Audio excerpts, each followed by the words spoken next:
Welcome to Dark Case File. Some cases leave behind paperwork, headlines, and trial dates, but others leave behind a shadow, a presence that lingers. Today, we dive into one of those shadows, the chilling story of a man whose confession stunned even the most seasoned investigators. This is a disturbing case of Wosniak. On the outside, Wosniak lived an invisible life. A plain, middle-aged man renting a crumbling apartment in a neglected corner town. Neighbors barely remembered him, and those who did described him in fragments. Quiet, withdrawn, polite, but strange. At night, his apartment windows glowed faintly. Sometimes there were muffled sounds, like scratching, dragging, or something heavier hitting the floor. But the noises always stopped before anyone dared complain. It was easier to ignore him, easier not to ask questions. It all began with a missing persons report. A young woman, bright, ambitious, loved by her friends, vanished after leaving work late one night. The streets she walked were dark, nearly deserted, and she never made it home.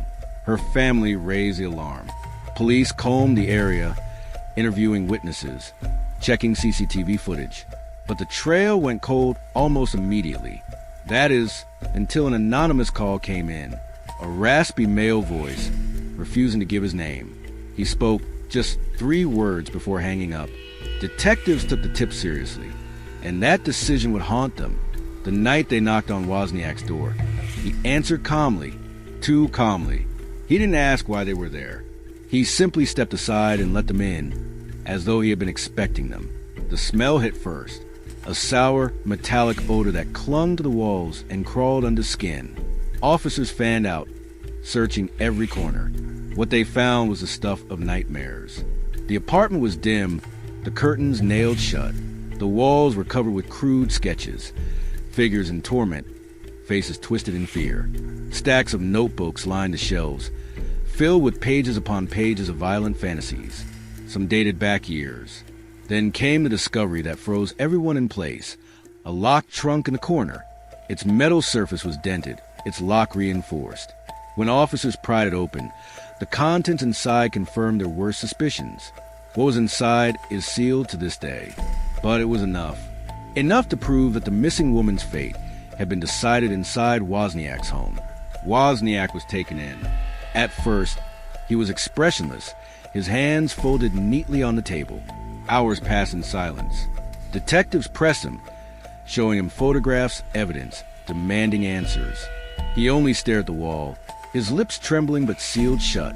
Finally, one detective leaned forward, voice firm but quiet. "Wosniak, we know what you've done.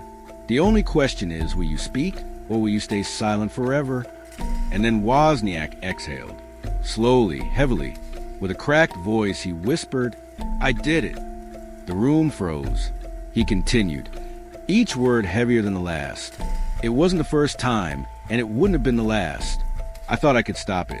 I thought the thoughts would go away. But they never do. They only get louder." His confession spilled out like poison. He described urges that haunted him, darkness he claimed was born inside him, a hunger he couldn't quiet. He admitted to stalking, planning, and waiting. Most of what he said was so grotesque, the official transcripts were sealed, locked away where the public would never see them.